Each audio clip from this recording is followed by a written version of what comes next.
Good morning, Starshine. This is Smadar from Song of Stones, and I'm here with this beautiful blue Peruvian opal.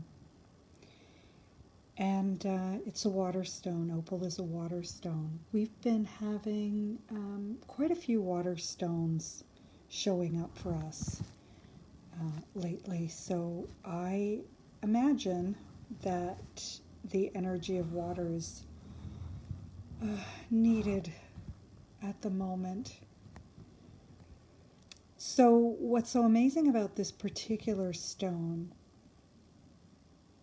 is that there's a seahorse in the golden inclusions. That's what I see. Seahorse. And seahorse came up recently in a fairy stone from Quebec. You might remember that. The shape of the stone looked like a seahorse to me. And then what was more interesting about this one is that when I looked at it closely, I saw an elephant too. I don't know if I'll be able to show you this. I will try and show you in the pictures. You can sort of see it if you shift the stone. You could see it in the inclusions, but really when you see it is when you hold the stone up to the light and you see the elephant beneath the seahorse. It's quite amazing. Plus there's some wavy patterns, these luminescent inner white wavy inclusions inside the crystal. So I was curious because whenever two beings come together, there's always some extra magic. There's the qualities that each of the beings bring in, but then there's always a quality that the two bring together that on their own you wouldn't have seen.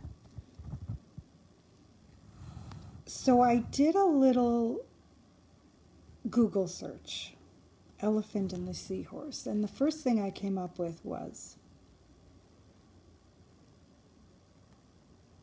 an album that an artist put out called The Elephant and the Seahorse. Music. Beautiful. So obviously,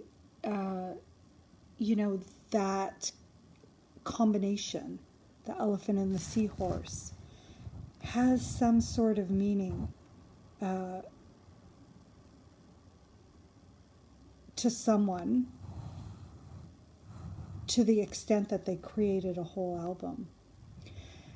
But then I looked again, and what I saw was that there are the elephant and the seahorse valleys. I thought, okay, there's a place in the world, two valleys, one's called the elephant and one's called the seahorse. But when I looked deeper into it, I found out that these valleys were not places on the earth, but they were pieces of a Mandelbrot set. And if you've never heard of the Mandelbrot set, it's connected to fractal geometry. And it's very complicated, like to get an explanation of it on Google. I invite you to go and look into it if you feel called to. But the simplest explanation I was able to come up with, I mean, if you saw the images of the Mandelbrot set, you'd recognize them immediately. Beautiful art has been made out of these Mandelbrot patterns, and for sure you would recognize them. But how they come about, they weren't discovered until computers were discovered, because it took a computer to to be able to do the calculations that were needed to create these beautiful images. However, the mathematical formula is really quite simple. It's a really simple mathematical formula that creates these incredibly intricate patterns. So that shows us something. It shows us how you can go really deep into that concept, but it shows us how something really simple can be at the heart of something incredibly intricate and beautiful. And it gives us an insight, really, into the creation of our universe.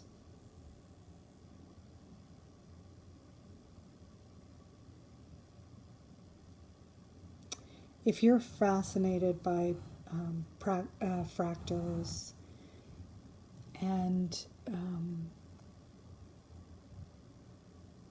one of your purposes on this earth in this lifetime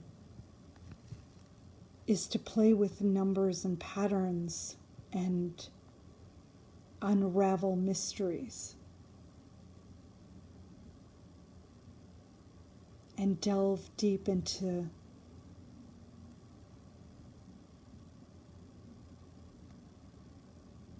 the mystical aspects of our world, then this crystal has come to play with you.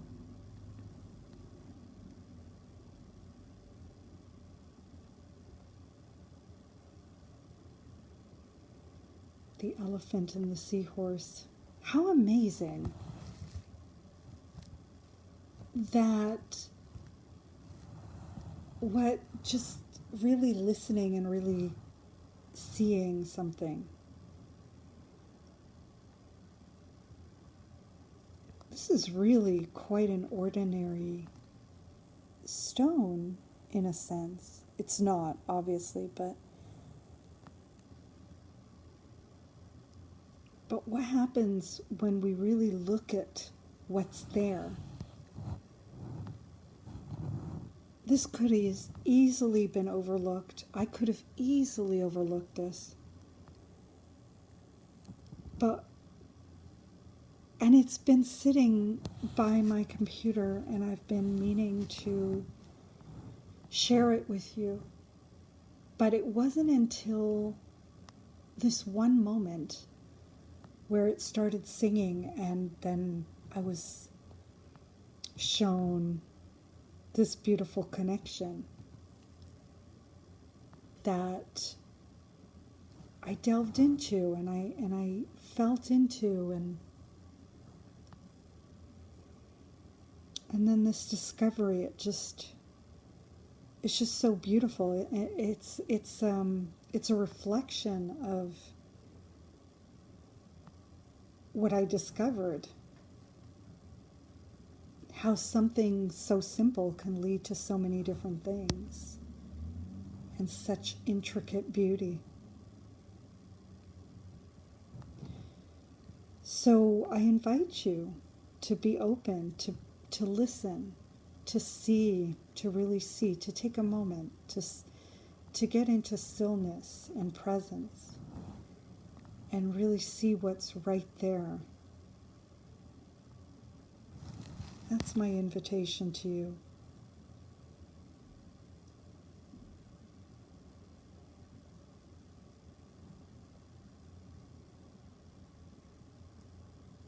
And let me know what you find. I really want to know.